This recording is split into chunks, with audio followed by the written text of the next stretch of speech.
This is our view brought to you by the people who work for you, the proud members of the Washington Federation of State Employees.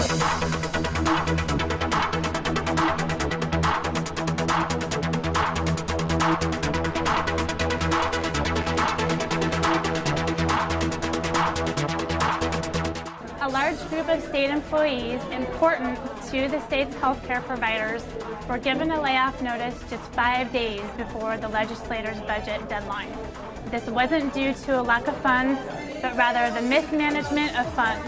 But it was the employees who were about to pay the price.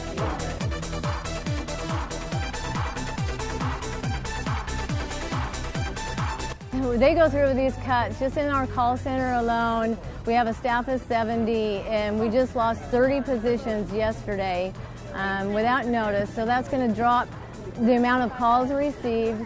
In the month of February alone, the total calls that came in was 63,000 calls. We were only able to answer 25,000 calls in the month of February with the 70 staff. And so you cut that down to 40, the call time is going to be longer, the less clients and providers are going to be helped with the questions and answers, benefit questions, etc. that they need.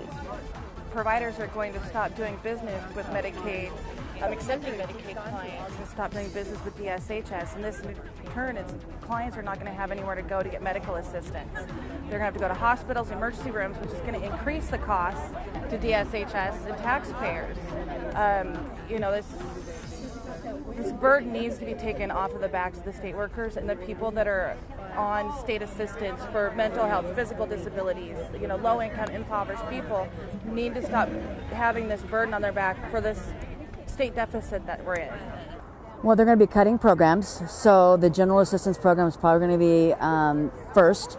That means the people that are unemployable, that cannot work, that do not have SSI, their programs will be cut.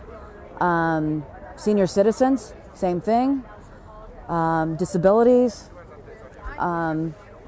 So also with providers, they call in to get their claims and their eligibility updates, make sure that the people on the medical coupon have a valid medical coupon.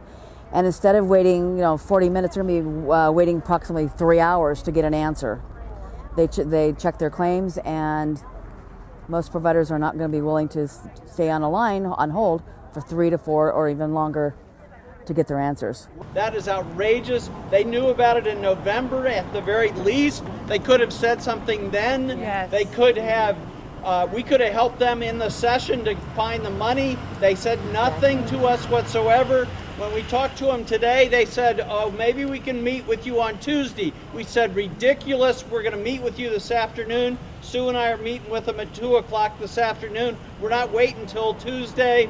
We're going to do everything we possibly can to see if there is some money. Maybe there's Medicaid money coming from DC that we can help stop this if possible. So we will do everything, you should know, we will do everything in our power to try to turn this around, their incompetence around. Exactly. I agree with that. Federation members stood up in solidarity and with their leadership saved their jobs and the ability to keep providing the necessary services. So members from HRSA were notified that they were going to be laid off. As quickly as they were notified, they notified the union. The union, along with about 40 members from HRSA, took charge, marched to the Capitol, worked for 4 days straight with legislatures and with representatives. All kinds of members came from other agencies to help us, and together we won. There was a victory for HRSA. The services to the public have been saved and preserved. Children who receive Medicaid, adults who have disabilities who receive Medicaid, pharmacists, doctors, hospitals, clinics who provide Medicaid services will now get to keep those services because our members fought for it. They won, and we will keep on winning battles as long as our members stay active and as long as we continue to care about public services. We will continue to win these battles. Recently, union members in Tacoma gathered in front of a bank to send the message that while banks are getting taxpayer money to save themselves, They aren't using the money for the benefit of anyone but themselves.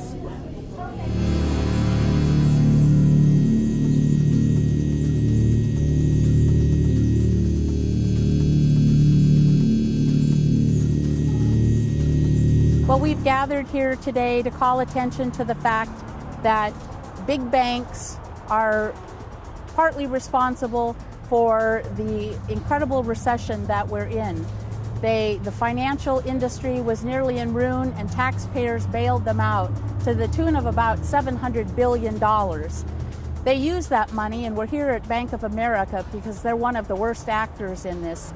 They took $45 billion of that bailout money, and instead of loaning it to the small businesses and people in our community, they've used it to reward their CEOs with big bonuses and pay.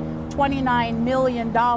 When we have people who are losing their homes and they're refusing to renegotiate their mortgages, people are losing their homes, they're losing their jobs, they're losing their retirement savings. And we're simply saying to the banks, you helped create this mess. We want you to help now loosen up some money, get it into our small businesses so that they can resume hiring, we can create jobs, they can buy inventory for their businesses, and we can get people back to work. That's our message here today. You know, we're for jobs, and to be for jobs, you're for businesses. You know, we want our businesses to succeed so that they can continue to hire people back. 11 million jobs were lost in this country over the last couple of years of this terrible recession. And we're saying to the banks, loosen up the money, loan it to the small businesses in our community.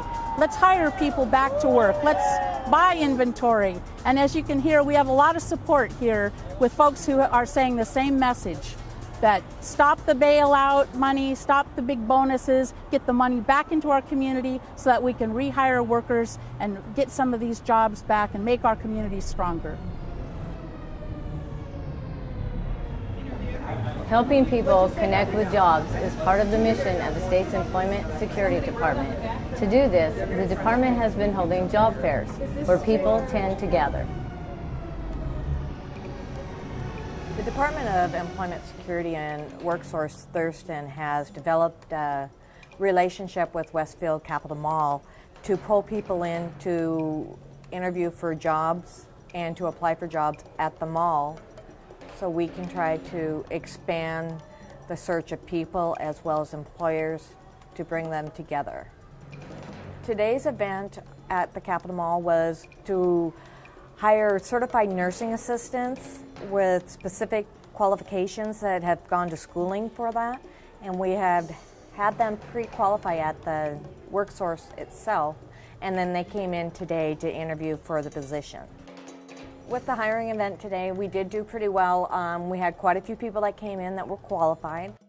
At WorkSource, we're able to screen applicants for hiring events for employers so that all of the applicants can come to one place and interview out in the community. So it's a win-win for everybody, the employers and the applicants. I have been able to develop a relationship well with the mall as well as with our employers out in the community. I've had 2 hiring events here that were major success. One was with ACS Call Center and one was with Lowe's. And they both have hired quite a few people within the community, and Lowe's is still working on theirs and is going to probably hire a majority of the people that he interviewed. And so, which is a great feeling because we know we're reaching out, we're touching the community, we're making developments, good relationships, networking. I have another brand new company coming into Lacey that's going to open up a big production company. And we're ready to rock and roll for them and to help them out, getting them the correct people for the production lines, to help them with their office people. It's just really exciting. It's a passion that Thurston County is a small community that we can bring everybody in and pull the employers in to educate them that we're out there to help them.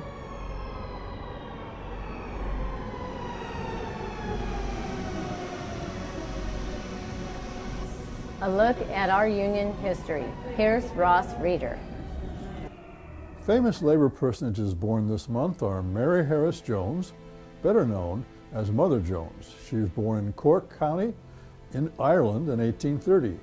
Philip Murray, an organizer of the United Steelworkers and president of the Congress of Industrial Unions, CIO, was born in Scotland in 1886. And Pete Seeger, singer and composer, in 1919, and still supporting labor and progressive ideals. Although May Day as a Labor Day was invented in the US of A, it is not celebrated in the US of A. Only in the rest of the world it is known as International Labor Day. On May 2nd, 1933, Adolf Hitler abolished German trade unions. On May 3rd, 1887, 150 miners died in a disaster at mine number 1 in Nanaimo, British Columbia. On May 4th, 1886, Chicago workers experienced a police riot while they were continuing the 8-hour workday struggles at a rally in Haymarket Square. On Cinco de Mayo, the National Typographical Union, now a part of the Communications Workers of America, was chartered in 1852, a very early U.S. union. On the same day, in 1888, the International Association of Machinists was chartered.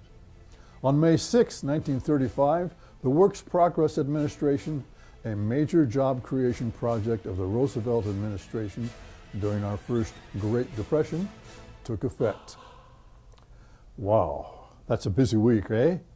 According to the Pacific Northwest Labor History Association's calendar, the 7th day must have been a day off. 45 workers died in Roslyn, Washington coal mine disaster on May 9, 1892. On May 11, 1938, unemployed workers suffering in the Canadian version of our Great Depression sat in at the Vancouver Art Gallery, the Georgia Hotel, and the post office. May 13, 1893 is the charter date of the Western Federation of Miners. The WFM was a Western Union of hard rock miners. It later became the Mine, Mill, and Smelter Workers, and later merged or was absorbed by the United Steelworkers. It could be said that the WFM went from being a red union to a pink union to a white union.